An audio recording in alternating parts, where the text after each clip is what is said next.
हरियाणा विधानसभा चुनाव के नतीजों ने एक बार फिर साबित कर दिया कि बीजेपी को चुनाव जीतने की मशीन ऐसे ही नहीं कहा जाता। लोकसभा चुनाव में बीजेपी ने हरियाणा में 5 सीटें जीती थी, जबकि 2019 में बीजेपी सभी 10 सीटों पर जीत दर्ज की थी, जिसके बाद से ही माहौल बनने लगा कि हरियाणा विधानसभा चुनाव में कांग्रेस के पक्ष में माहौल है। लेकिन बीजेपी ने इस पूरी बाजी को ही पलट दिया। सिर्फ जीत ही दर्ज नहीं की, बल्कि 2014 और 2019 विधानसभा चुनाव के मुकाबले ज्यादा बड़ी जीत हासिल की। बीजेपी ने कैसे बदली बाजी, आइए जानते हैं। पहला, कमियां मानी और उसे दूर किया। बीजेपी ने माना कि लोकसभा चुनाव के दौरान कई गलतियां हुई थी और उन्हें दूर भी किया। कई इंटरव्यू में बीजेपी नेताओं ने खुलकर कहा कि लोकसभा चुनाव के दौरान संगठन स्तर पर कुछ गलतियां हुई थी, जिन्हें अब दूर किया जा रहा। बीजेपी ने यह भी माना कि लोकसभा चुनाव के नतीजों के बाद कार्यकर्ताओं में निराशा थी।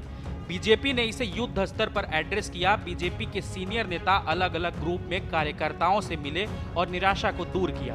उन्हें यकीन दिलाया कि पार्टी ये चुनाव जीत सकती है।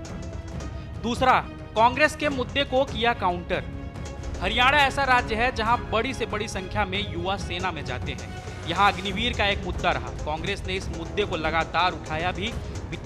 बीजेपी ने इस मुद्दे की गंभीरता को समझा और अपने घोषणा पत्र में वादा किया कि हर अग्निवीर को सरकारी नौकरी दी जाएगी। बीजेपी के सीनियर नेताओं ने हर रैली में इसे दोहराया कि हर अग्निवीर को पेंशन वाली जॉब दी जाएगी।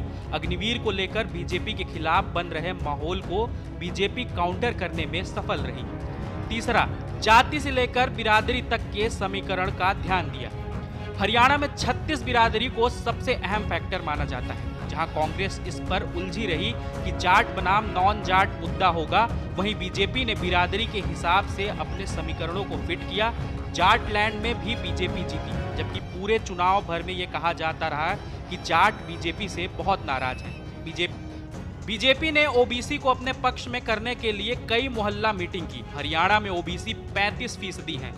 दलित वोट को भी साथ लाने के लिए बीजेपी ने कई रणनीति पर काम किया। चुनाव से ठीक पहले राम रहीम जेल से पैरोल पर बाहर आया और बीजेपी को अपने वोट देने की अपील की। हरियाणा में उसके अनुयायी बड़ी संख्या में हैं, जो ज्यादातर दलित समाज से आते हैं। चौथा, खर्ची पर्ची ने किया काम और कांग्रेस की अपनी लड़ाई। बीजेपी लगातार कहती रही कि पिछले 10 सालों में बीजेपी की खर्ची पर्ची का सिस्टम खत्म किया है, यानी बिना सिफारिश के, बिना रिश्वत के लोगों को सरकारी नौकरी दी है। यह राज्य में चर्चा का विषय रहा।